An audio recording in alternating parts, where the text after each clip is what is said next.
Tapi berarti possible nggak sih dok kalau misalkan ada runners yang pengen performanya naik, tapi latihannya tuh ya fokusnya strength, nggak latihan lari, itu bisa naik nggak performanya?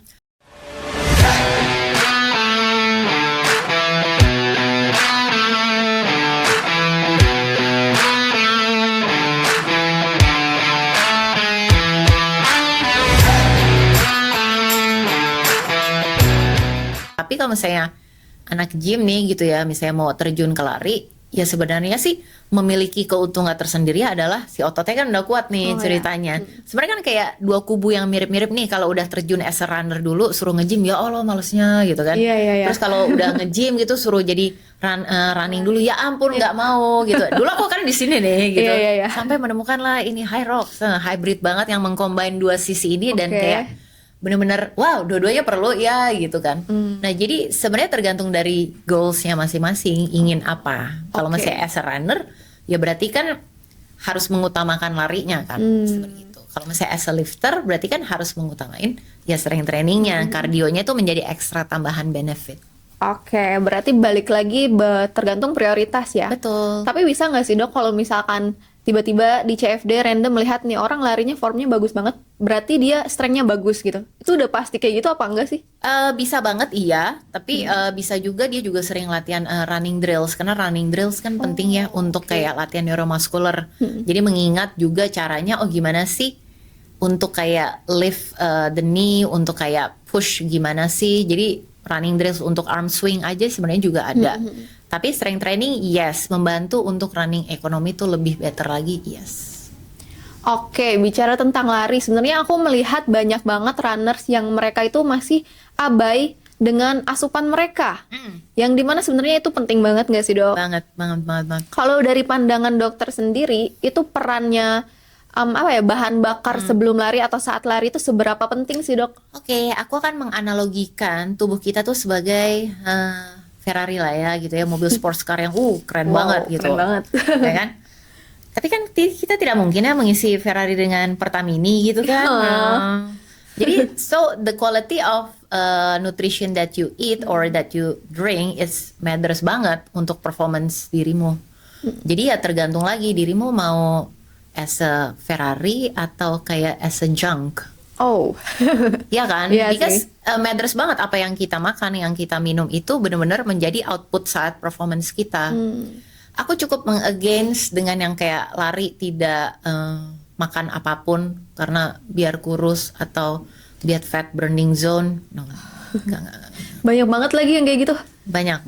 Makanya kan sebenarnya gini, kita butuh fueling gitu kan untuk lari, untuk perform gitu Yep. kan.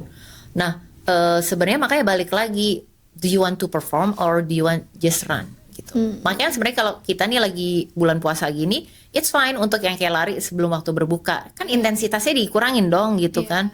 Kan enggak yang kayak interval sebelum berbuka puasa, aku jamin tidak akan mungkin bisa karena nggak punya tenaga gitu kan gitu. Karena fuelingnya nggak ada. So Oke.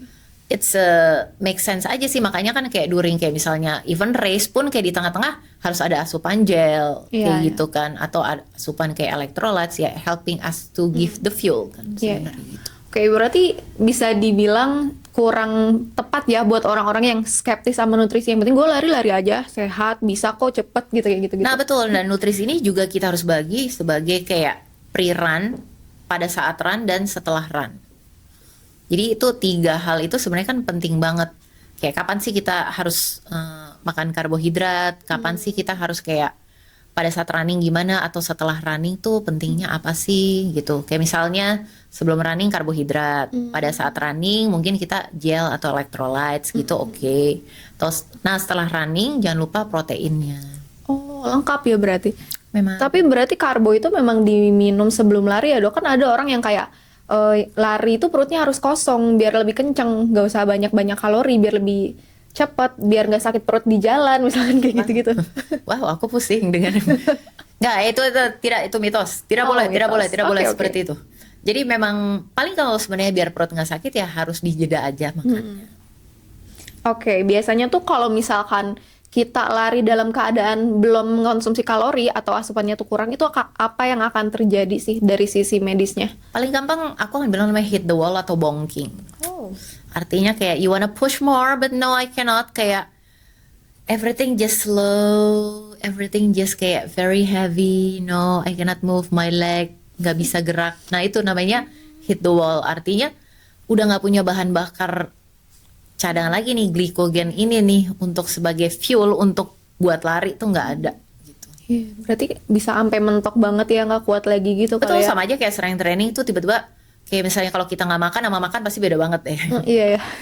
Kayak misalnya pas kayak during heavy day gitu ya, kayak misalnya heavy squat, kalau makan gitu kan pasti akan lebih, dia pasti lebih kuat lah mengangkat dibanding kalau nggak makan. Oke, tapi kalau misalkan kita bicara tentang nutrisi lagi ya dok, banyak tuh orang mikir protein itu kayaknya buat orang-orang nge-gym aja deh, strength doang deh protein. Tapi sebenarnya kalau untuk lari itu perlu nggak sih dok? Perlu banget, karena tetap aja kan kayak apa namanya, kita menggunakan otot kan, dan kita mau kan biar otot kita kan yang sering-sering dibilang jangan banyak lari ntar ototnya habis, kan makanya tergantung asupannya seperti apa gitu kan.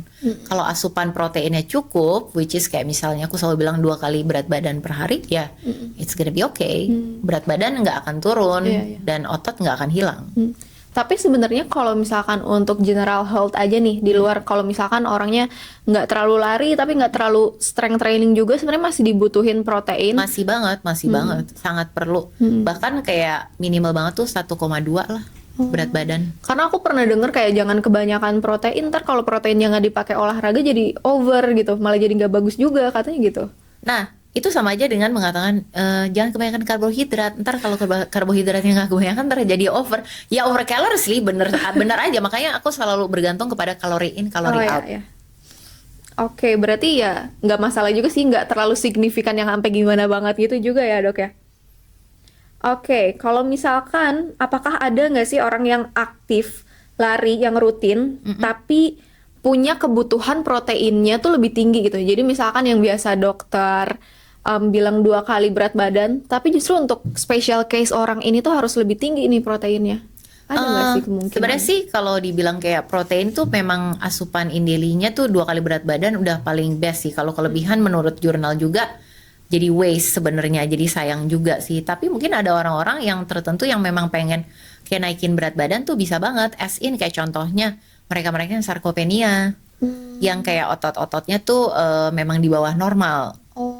Nah, itu kan sebenarnya one of the things yang memang butuh boosting up kalori kan. Sebenarnya ya boleh banget gitu. Jadi untuk menambah nggak cuma protein tapi carbs di dalamnya juga oke.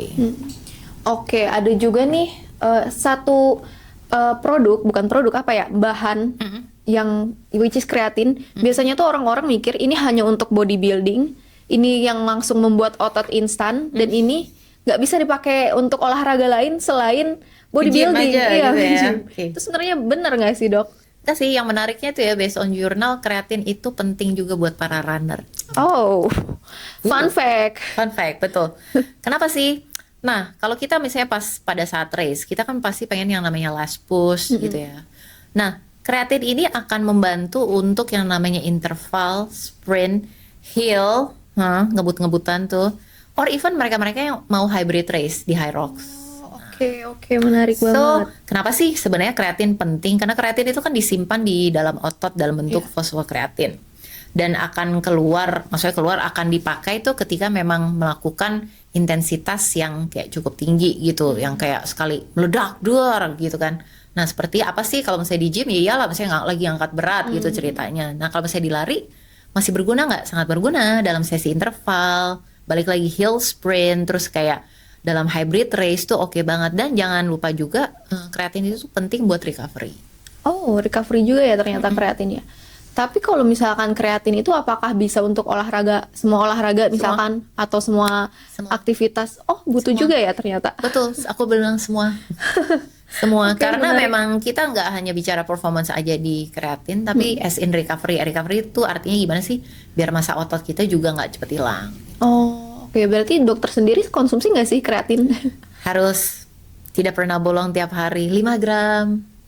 Oh, 5 gram per hari berarti? Yes, 5 gram. Terus kalau misalkan dokter konsumsinya tuh gimana? Apakah kan ada yang bilang harus setelah Kapan gitu olahraga, sebelum tidur, ada juga Nggak, macam-macam. kreatin itu tidak masalah kapan aja dikonsumsi, yang penting konsisten. Nah, kalau konsisten itu baru kelihatan hasilnya. Karena kalau kayak berharap tuh kayak pre-workout, Oh, nggak bisa ya. Berarti nggak bisa yang kayak ini gue udah 2 hari minum kreatin kok nggak ada progresnya Nggak, gitu. kalau misalnya dilihat kalau itu minimum tuh kayak round 2 atau 3 minggu menurut Oh, jurnal. 2 atau 3 minggu justru. Berarti konsisten dulu guys, jangan Betul, betul, langsung betul. minta instan ya. Benar. Untuk suplemen aja harus konsisten ya, apalagi program kita ya. Bener banget. Nah, karena dokter pernah konsumsi kreatin sebelumnya, sebenarnya aku mau info juga bahwa Muscle First itu baru ngeluarin produk terbaru yaitu Procrea Perform nih guys. Yay. Jadi ini tuh bedanya dengan kreatin-kreatin yang lain, dia itu ada kandungan tambahan HMB-nya ya dok ya, yang dimana dia itu cocok untuk pemula olahraga atau buat kalian yang pemula minum kreatin juga. Nah, aku sekarang mau nanya, minta validasi langsung sama dokter Maria. Boleh. Sebenarnya oke nggak sih dengan inovasi ditambah HMB-nya seperti ini? Oke, aku akan jawab secara scientific dan based on jurnal aja ya gitu. Oke, HMB itu hydroxymethylbutyrate, artinya gunanya buat apa sih? Nah, kalau kreatin itu kita bicara banyak buat performnya, HMB itu kita bicara buat recovery-nya. As in, kayak dia juga kandungan salah satu asam amino, leucin gitu, dia di dalamnya. Nah, leucin itu bantu untuk mencegah biar otot kita tidak katabolik, tidak Oke. apa ya, tidak hilang istilahnya ya, jadi tetap ada sesuai fungsinya gitu. Jadi tapi balik lagi minumnya kapan aja, anytime. Oh, anytime ya. Anytime sesuai takaran aja, di situ misalnya 3 atau 5, karena pemula biasa aku akan tebak biasanya 3 gram gitu, jadi it's fine, 3 gram itu oke. Nah, HMB-nya di situ fungsinya memang untuk lebih kepada recovery-nya, jadi untuk mencegah muscle tissue-nya biar nggak breakdown. Oh, oke. Karena kalau dari yang aku rasain nih ya, kalau misalkan kita awal-awal olahraga itu biasanya lebih sakit dan lebih pegel-pegel gitu kan ya. Betul, itu benar-benar kayak biar nggak DOMS-nya tuh kayak parah banget gitu. Itu tuh benar kok. Bener banget. Oke, by the way, aku mau info buat kalian yang dari tadi salfok dengan bajunya Dokter Maria yang menyala berwarna nggak menyala berwarna biru ini. Kita ada jual jual produknya yang dimana harganya juga murah banget langsung di website resminya Muscle First. Kalian bisa cek. Dan tapi selain kita jual, kalian juga bisa dapetin secara gratis. Yay. Syaratnya gampang banget, kalian tinggal belanja minimal di 399.000 aja dan kalian udah auto dapat baju cantik ini yang bisa untuk lari, untuk yang lain-lain secara gratis. Jadi gampang banget guys, buat yang mau langsung kunjungin websitenya di www.store.musclefirst.co.id. Oke, next kita ke pembahasan selanjutnya, yaitu ada satu mindset yang cukup sering banget didengar di komunitas lari, yaitu katanya semakin ringan badan semakin cepat larinya. Itu bener nggak sih dok? Oke, siap. Beneran nggak sih? Oke, tergantung ringannya tuh gimana. Oke, aku akan jawab secara saintifiknya gini. Kalau kita, misalnya berat kita balik lagi 60 kilo gitu ya. Nah, komposisi tubuhnya seperti apa nih? Komposisi tubuhnya ternyata isinya lebih dominan otot dibanding lemak. Nah, misalnya lemaknya tuh kayak normal ataupun under gitu ya, tapi ototnya tuh yang over malah gitu. It's a good one. Oke, daripada 60 kilo, tapi ototnya under, lemaknya tuh yang tinggi banget. Nah, itu wajib lah untuk memang menurunkan berat badan, which is lemaknya yang diturunin. Karena aku selalu bilang, lemak itu dead weight. Memang, makanya kalau yang dibilang, kurusin badan lah biar ringan. Iya, lemaknya yang dihilangin ya, jangan ototnya. Iya. Karena ototnya sangat berfungsi untuk kita lari, dan memang berguna banget kan kalau otot itu. Jadi yang kalau mau dihilangkan adalah lebih kepada lemaknya. Tapi dilema nggak sih dok? Kan orang-orang bilang kalau misalkan kita lari, itu ototnya jadi hilang. Terus gimana dong Nah, jadinya? caranya memang harus konsumsi protein kan? Oh, oke, balik lagi protein. Betul, karena banyak banget lah di luar sana gitu ya.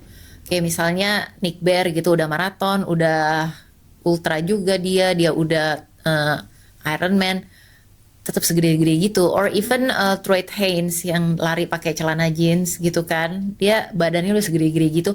Or tidak usah susah-susah, kita lihat saja para high rock star gitu ya, hybrid race itu mereka ngeri-ngeri semua badan-badannya gitu, tapi Iya. bisa lari pace 3 Wow, gitu keren kan. banget. Nah, makanya sebenarnya kayak apa ya, nggak tergantung juga berat badannya gitu, tapi lebih kepada komposisi tubuhnya itu seperti apa yang pertama, dan mau trainingnya tuh yang difokusin apa pada saat itu. Tuh, jadi kalau dibilang semakin ceking semakin cepat, enggak juga. Enggak juga ya? Enggak juga. Tergantung isinya Isi itu. badannya. Betul. Kalau isinya lemak semua, nggak bisa, nggak bisa. Oke, menarik banget bicara tentang nutrisi nih. Aku balik lagi ke kalori karena karbo terutamanya karena aku dengar kalau misalkan orang mau half marathon, bahkan ultra itu kita harus karbo loading dulu. Nah, biasanya karbo loading itu kita harus makan berapa banyak kalori gitu. Nah sebenarnya sih bukan masalah banyak kalorinya, tapi kayak kapannya. Nah biasanya kalau misalnya carbo loading, kalau yang 5-10 sih biasanya no need, cukup yang kayak normal day aja. Kalau yang HM biasanya bisa 2 hari sebelumnya, tapi kalau yang maraton tuh bisa 3 atau sampai 4 hari sebelumnya. Nah guideline-nya gimana sih sebenarnya? Banyakinnya jumlahnya adalah 1 sampai 1,5 kali dari porsi karbo yang biasanya. Oh Gitu. wow. Tapi nggak boleh dicampur dengan yang kayak minyak-minyak dan oily, creamy gitu gitu. Oke. Karena kalau fat itu kan lebih susah didigest. Jadi kita pengen misalnya kayak nasi gitu, oke, pasta tapi yang kayak misalnya plain gitu, yang kayak mungkin aglio olio gitu, bolognese masih lebih mending, pokoknya yang tomato base gitu. Nggak mie goreng yang berminyak-minyak Iya, gitu. Nggak disaranin sih gitu. Jadi memang harus cari memang yang paling nggak untuk top up glikogen tuh paling nggak bersih juga lah. Kayak jangan sampai ada kayak fatnya. Kadang orang carbo loading pizza 5 gitu kan. Nggak juga. Bahaya banget. Nggak gitu. Kayak yang kita pengen yang ditambahkan karbohidratnya, lemaknya jangan Ya, gitu ya, kan. ya. Jadi makanya harus dipilih gitu. Iya.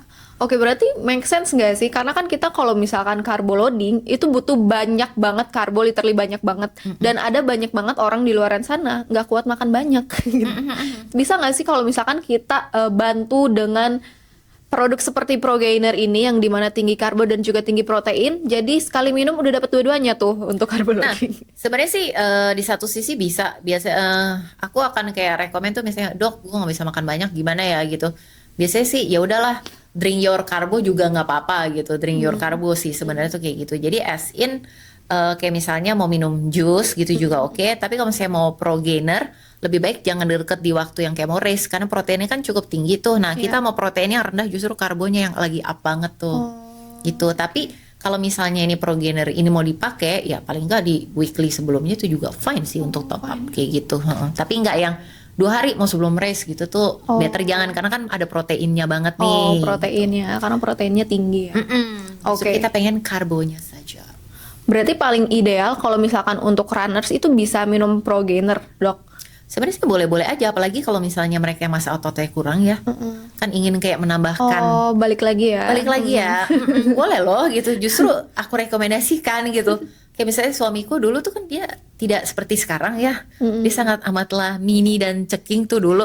Gitu makanya sempat minum gainer juga Iya, karena kan makannya harus seberapa kan nggak kuat banget Iya, kan. iya, Jadi banyak memang banget. harus minum gainer untuk menambah massa ototnya gitu. Oke, tapi kalau misalkan tanpa gainer nih, bisa nggak sih kita ngusahain banget untuk nambah otot misalkan? Asal Tapi kuat makan. tanpa kalori gitu. Kalorinya nggak cukup karena memang ada entah genetik atau misalkan orang yang emang nggak suka makan nasi lah dan lain-lain sebagainya gitu. Harus memilih si Indian kayak ingin memang mau gedein badan as in ototnya kayak bertambah, karena itu kan harus ekstra surplus kalori itu memang udah nggak bisa enggak, atau memang mau bicara kayak mau nurunin fat atau caloric deficit. Jadi mau yang mana nih? Sebenarnya Progainer is a good one kalau misalnya kita mau menambah berat badan dalam arti quote unquote yang bagus ya. Jadi bukan nambahin fat. Karena prinsipnya selalu lagi kalori in, kalori out. Jadi kalau misalnya nih sekali scoop nih berapa ini kalori misalnya Progainer? Sekali scoop itu di 200-an kalori sih. Kalau misalkan kita minum sehari 3 kali itu udah dapet 1000-an kalorinya. 1000-an ya. Nah misalnya kan 1000-an gitu. Terus kayak misalnya dia cuma makan ini doang. Ku jamin akan caloric deficit juga kan. Karena dia kan nggak makan yang lain kan. Nah, kita kan maunya dia sebagai kayak ekstra tambahan suplemen kan. Jadi udah real foodnya udah. So adding this one. Tapi adding this one tuh as in bukan sebagai hal yang buruk, yang tambahan yang kayak quote unquote. Kalau tambahan kan kadang fatnya ketinggian lah, jadi malah over calorie, fatnya yang naik dong kayak gitu. Nah ini kan komposisinya it's a good one. Jadi memang for a balancing mereka-mereka yang mau adding some weight, which is ototnya ya, adding some more calories tapi in the nutritious way. Oke. Tapi kalau misalkan kalori itu, kita bicara dengan kalori itu tuh bisa untuk nambah energi nggak sih, dok? Bisa banget, karena kan prinsipnya tetap kepada recovery gitu kan. Kalau misalnya kita kekurangan kalori toh nggak dapat recovery-nya kan. Oke. Kalau misalkan kita udah kurang energi nih, biasanya kalau udah kurang energi bisa nggak sih tiba-tiba mungkin ototnya juga menyusut gitu? Pasti banget. Itu Pasti pasti. banget. Kurang kalori yang akan dimakan pertama adalah otot. Nah, so sad. Oke. Makanya sebenarnya PR-nya adalah kuncinya tuh bukan di exercise tapi di makanannya, nutrisinya. Balik lagi asupan nutrisi, recovery, latihannya. Betul-betul. Karena kadang orang mungkin gampang lah latihan gitu ya. Tapi yang mereka sering lupa adalah asupannya. Kadang orang banyak datang ke aku, dok, gue udah nge-gym 5 kali seminggu, ini lari segala macem gitu. Tapi kan aku melihat datanya dari body komposisi Iya, kan. Ternyata pas dilihat ototnya ternyata malah under. Langsung gue tanya, nggak suka makan ya? Protein terutama. Ah, aku tahu dok. Langsung ketahuan. Nah. Main-main sama dokter Maria. Karena kan data yang berbicara kan gitu. Iya. Kadang kan orang juga kayak, aku udah nge-gym banget kok gini kenapa ototku nggak naik-naik ya semua segala macam. Pokoknya salahnya cuma 2, nggak progressive overload sama makanannya as in nutrisi semuanya karbo and proteinnya tuh gimana. Itu doang problemnya. Oke, tapi kalau misalkan untuk cewek-cewek nih, biasanya ada banget cewek yang pengen badannya tuh makin gemoy gitu. Nah, caranya tuh apakah kalau misalkan kita olahraga terus ntar malah jadi kurus dong, bukannya gemoy? Atau kita tuh emang harus konsumsi kalori juga sih, Dok? Nah sebenarnya kan memang kayak definisi gemoy gimana, mau yang lean tone seperti Mbak Andin yang cantik itu ya kan, dia kan sangatlah luar biasa tuh ya Iya, gitu iya. kan. Nah kalau misalnya mau yang seperti beliau itu kan berarti nggak cuma latihan yang keras tapi nutrisinya juga harus keras kan ya. Oh, oke, Balik lagi baik, ya baik, semua baik. ke situ karena balik lagi otot itu tumbuh ketika kita tidur. Oke, balik lagi otot itu tumbuh ketika kita tidur. Tolong dicatat. Betul, Karena karena itu sangat penting. benar banget. Nah, apalagi ada penelitian terbaru bilang kalau kita minum protein gitu ya atau makan protein, aku sih sukanya minum karena lebih gampang didigest. Minum protein sebelum tidur kurang lebih kayak 20 sampai 30 gram. Kita tuh akan membuat protein sintesis lebih better, otot nggak breakdown. Oke. Nah, bicara lagi tentang lari dan olahraga ataupun strength training, ada nggak sih satu kebiasaan yang sebenarnya itu merusak banget ke performa olahraga apapun itu? Kalau dari secara medis ya. Ada berlebihan. Oh, overtraining ya. Segala sesuatu yang berlebihan itu tidak baik, kembali Betul, lagi. semua itu sih berlebihan. Kayak mungkin kita bicara kayak apa ya? Nggak ada waktu untuk recovery sih, memang sih itu sih. Jadi kayak kadang harus lari nih, harus ini, harus itu gitu. Kayak misalnya kemarin aku harus finally rest dan recovery, tidak ngapa-ngapain karena misalnya pas pagi, ya ampun aku masih ngantuk banget dan kayak nggak kayak biasanya gitu. Ya udah jadi aku memang ya udah shut off the alarm, ekstra tidur daripada kayak misalnya aku harus bangun misalnya jam 4 misalnya untuk lari, tapi aku malah nggak perform di lariku. Oke. Gitu. Jadi there's always the time yang memang kita harus listen to our body. Ya. Gitu. Jangan memaksakan as in yang kayak ah gila ini karena ada PR, ada ini, ada itu segala macam kita harus ngerjain, tapi listen to your body. Kalau your body feels okay, then it's Yep. okay gitu. Yep. Harus jujur aja sih memang. Tapi kalau misalnya you don't feel okay gitu lagi kayaknya, nah today nggak apa-apa, lari masih ada besok. Masalahnya kaki dan kesehatan cuma satu gitu Iya kan. lagi, bener banget. So you have to be apa ya, aware sih terutama itu, jangan ignore signal dari body. Oke, kalau misalkan kita tanya ada nggak sih satu perubahan yang bisa ngerubah signifikan banget ke performa? Recovery. Si itu lagi. Aduh, iya lagi. Berarti orang yang banyak tidur nggak salah-salah amat ya? Salah sih karena nggak gerak. Oke, berarti balance kuncinya adalah. Betul. Sebenarnya kan balik lagi, the more you move, the more you need to have recovery.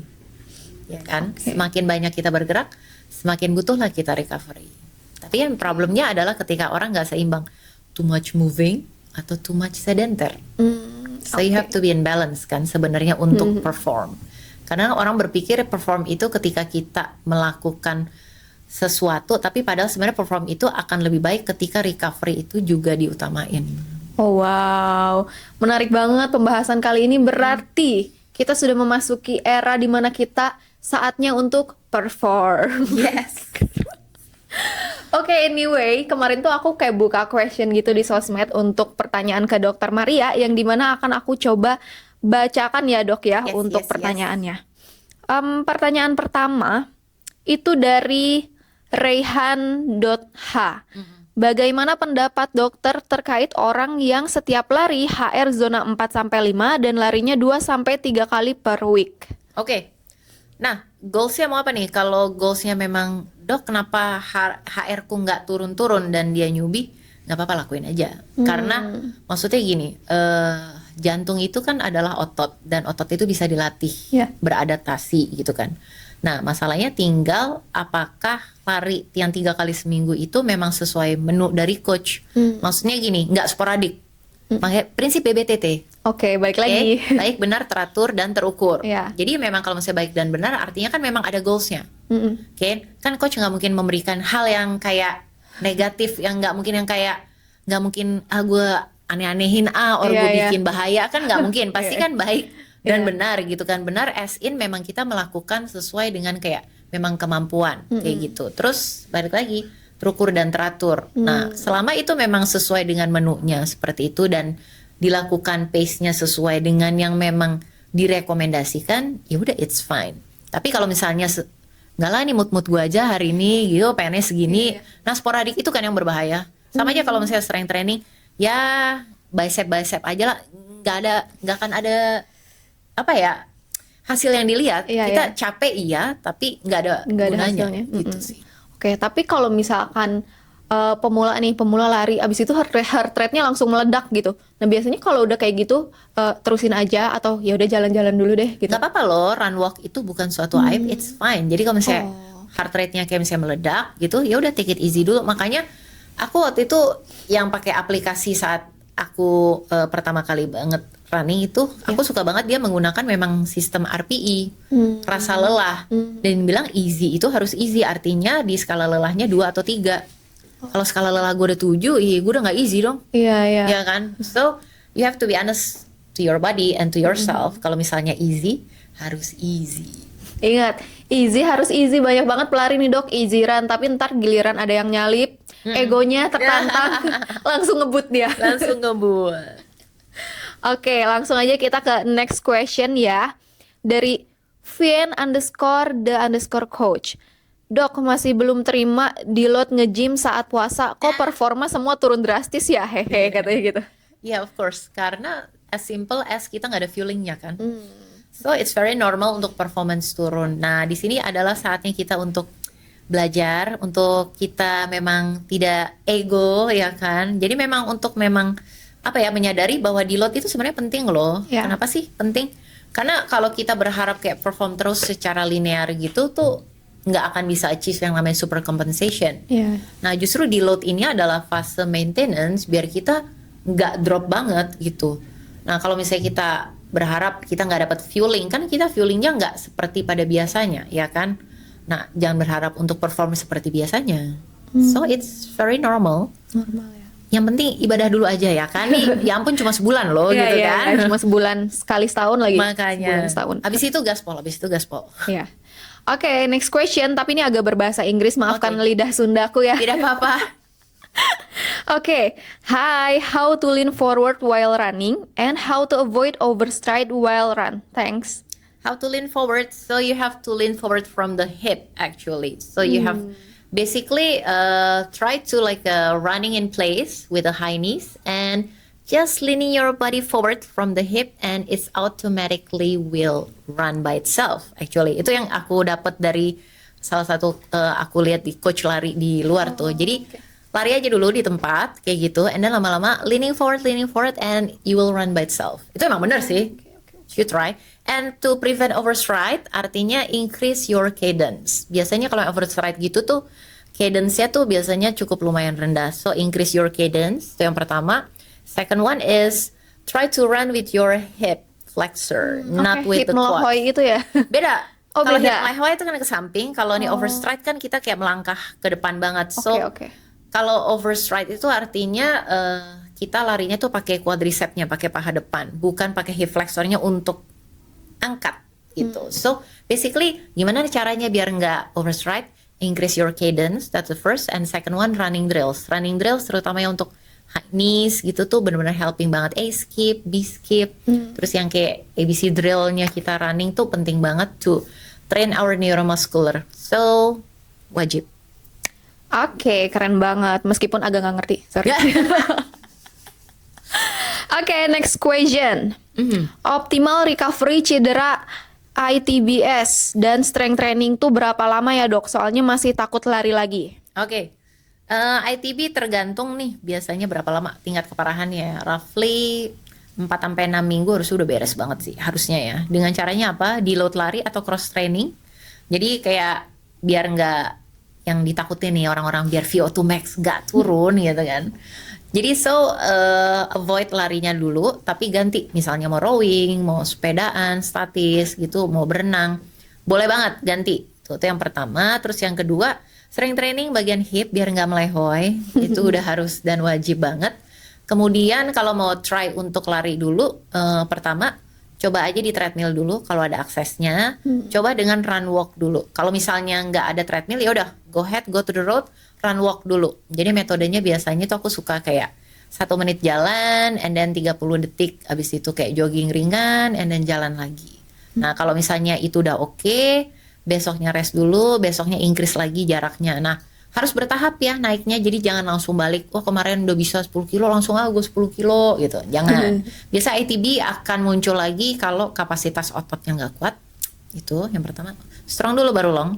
Terus yang kedua, kalau misalnya memang repetitive movement all the time, tapi kita balik lagi ototnya nggak kuat. Semua masalahnya Semua butuh otot. ototnya nggak kuat. Oke, satu pertanyaan terakhir nih. Dari Mutiara Raksa. Dok, kenapa kok habis olahraga pagi terus siangku kerja di kantor malah ngantukan banget ya? Yes, aku akan bertanya recovery-nya gimana. Kembali lagi recovery juga penting. Yes, betul. Aku akan bertanya, biasanya problemnya di fuelingnya. Our body smart, kenapa sih dibikin kayak ngantuk gitu? Karena artinya kita nggak cukup punya fuel untuk perform di kerjaan. Jadi maksudnya untuk sustain di kerjaan. Coba increase proteinnya dan jangan lupa karbonya juga, tapi jangan too much karbonya melebihi. Jadi kalau misalnya habis exercise pagi, proteinnya lebih dibanyakin dibanding karbonya. Jadi cobain deh itu. Kalau too much karbo akan bikin ngantuk juga karena blood glucose spike dan peler tidur. Yeah. Jadi yang paling benar maintain di karbonya kayak lebih rendah dibanding protein. So proteinnya ditinggiin sih gitu. Oke, berarti Aku kuncinya bicara fueling.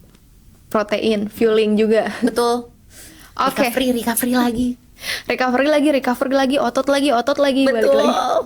Oke, menarik banget untuk obrolan hari ini ya. Jadi dengan berakhirnya pertanyaan dari netizen tadi, Baik. kita akhiri juga podcast kali ini. Baik. Karena isinya juga udah sangat daging ya. Terima kasih ya dok Terima sudah kasih, mampir Mbak lagi. Bila, dengan senang hati. Oke guys, thank you so much udah nonton ya. Jangan lupa lagi tonton podcast-podcast kita yang lain dan subscribe juga. Jangan lupa follow sosial media kita Muscle First Official dan juga Muscle First Running. Dan sampai jumpa lagi di podcast selanjutnya. Bye-bye.